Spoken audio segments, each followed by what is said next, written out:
Pengertian dari perubahan organisasional secara umum. Organisasi yang dinamis bersedia memperbarui diri untuk menghadapi tantangan.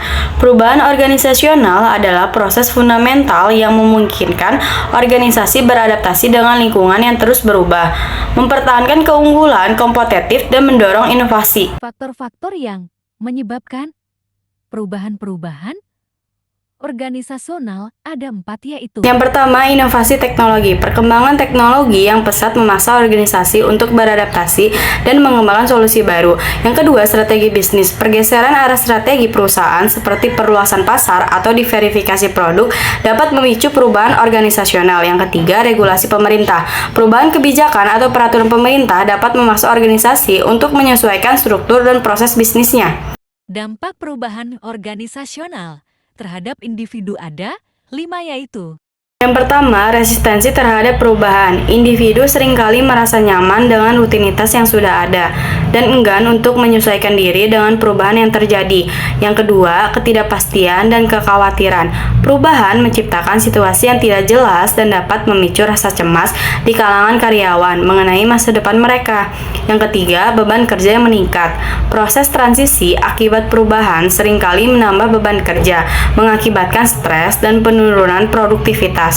Yang keempat, masalah kesehatan fisik dan mental, yaitu stres yang berkepanjangan, dapat berdampak pada kesehatan fisik dan mental, kemunculan atau peningkatan masalah kesehatan, seperti gangguan tidur, kelelahan, depresi, dan kecemasan. Yang kelima, penurunan motivasi dan produktivitas, yaitu hilangnya semangat, antusiasme, dan komitmen karyawan terhadap organisasi, penurunan kinerja dan efektivitas kerja akibat stres dan ketidakpastian.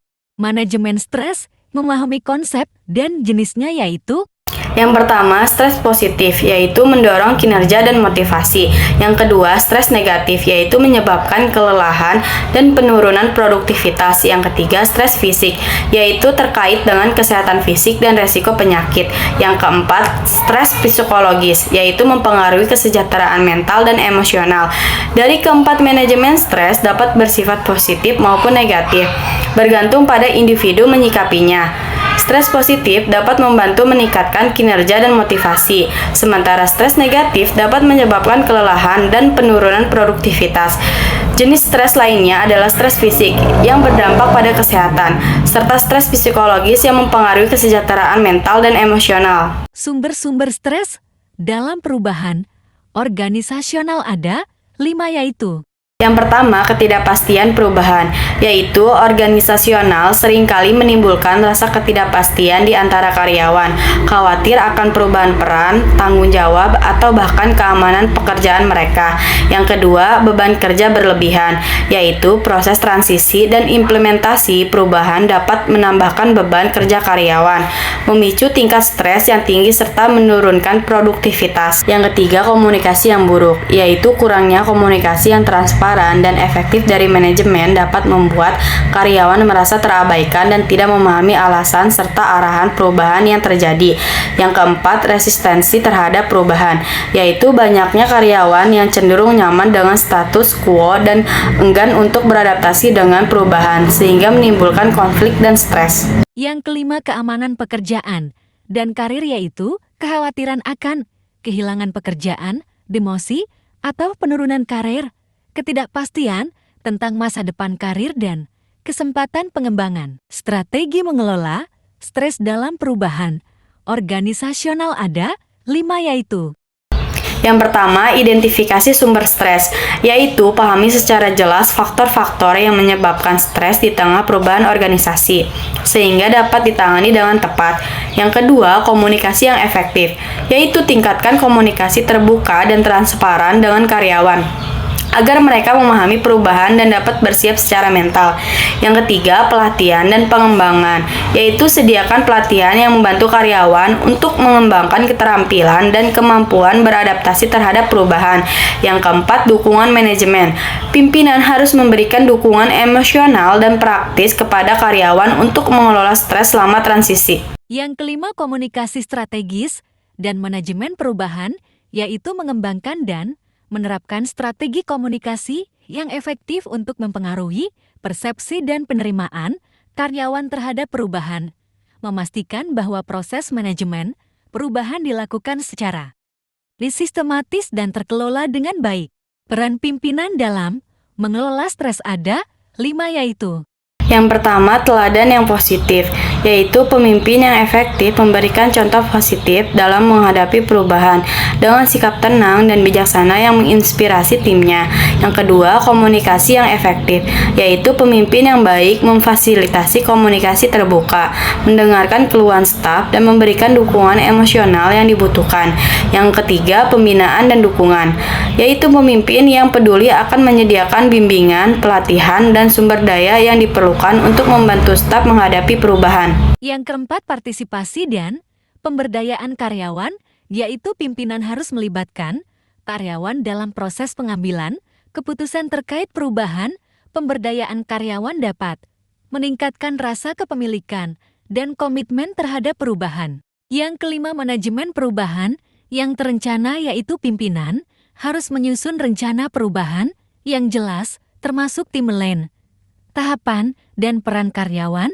Rencana yang baik dapat membantu karyawan memahami dan beradaptasi dengan perubahan. Teknik manajemen stres yang efektif ada 5, yaitu: Yang pertama, meditasi dan relaksi, yaitu praktik meditasi dan teknik relaksi seperti pernapasan dapat membantu mengurangi stres dan meningkatkan kesehatan mental, memungkinkan individu untuk lebih tenang dan fokus. Yang kedua, aktivitas fisik, yaitu olahraga dan aktivitas fisik dapat menjadi strategi efektif untuk mengelola stres, membantu menyalurkan energi berlebih, meningkatkan mood, dan memperkuat kesehatan fisik. Yang ketiga, praktik menulis, yaitu menulis jurnal atau surat pribadi dapat menjadi terapi yang membantu mengekspresikan emosi dan pikiran, serta memproses pengalaman yang menimbulkan stres. Yang keempat, manajemen gaya hidup, yaitu memastikan pola tidur, nutrisi, dan aktivitas yang seimbang dapat membantu tubuh dan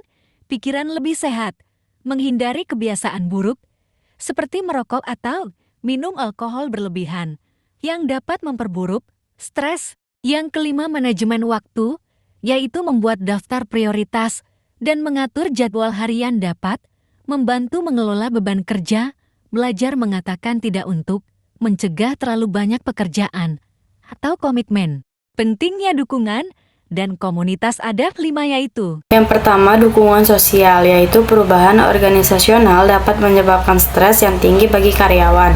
Dukungan sosial dari rekan-rekan, atasan, dan organisasi sangat penting untuk membantu karyawan mengelola stres dan beradaptasi dengan perubahan. Yang kedua, komunitas internal, yaitu pembentukan komunitas internal di dalam organisasi dapat menjadi wadah bagi karyawan untuk saling berbagi pengalaman, memberikan dukungan emosional, dan mencari solusi bersama-sama. Yang ketiga, keterlibatan karyawan, yaitu melibatkan karyawan dalam proses perubahan organisasional dapat meningkatkan rasa kepemilikan dan komitmen mereka. Hal ini akan membantu mengurangi stres dan meningkatkan ketahanan selama masa transisi. Yang keempat, memfasilitasi komunikasi dan kolaborasi, yaitu komunitas perubahan menjadi wadah bagi karyawan untuk saling berbagi informasi, ide, dan pengalaman. Komunikasi dan kolaborasi yang baik sangat penting untuk keberhasilan perubahan. Yang kelima, mendukung pembelajaran dan perbaikan berkelanjutan, yaitu komunitas perubahan memungkinkan terjadinya pembelajaran, berbagi praktik terbaik, dan perbaikan berkelanjutan. Hal ini penting untuk menjaga momentum perubahan dan meningkatkan efektivitasnya. Dari semuanya disimpulkan, yaitu: Kesimpulannya adalah perubahan organisasional merupakan kompleks yang membutuhkan kepemimpinan yang kuat, keterlibatan karyawan, dan adaptasi berkelanjutan untuk dapat berhasil diterapkan.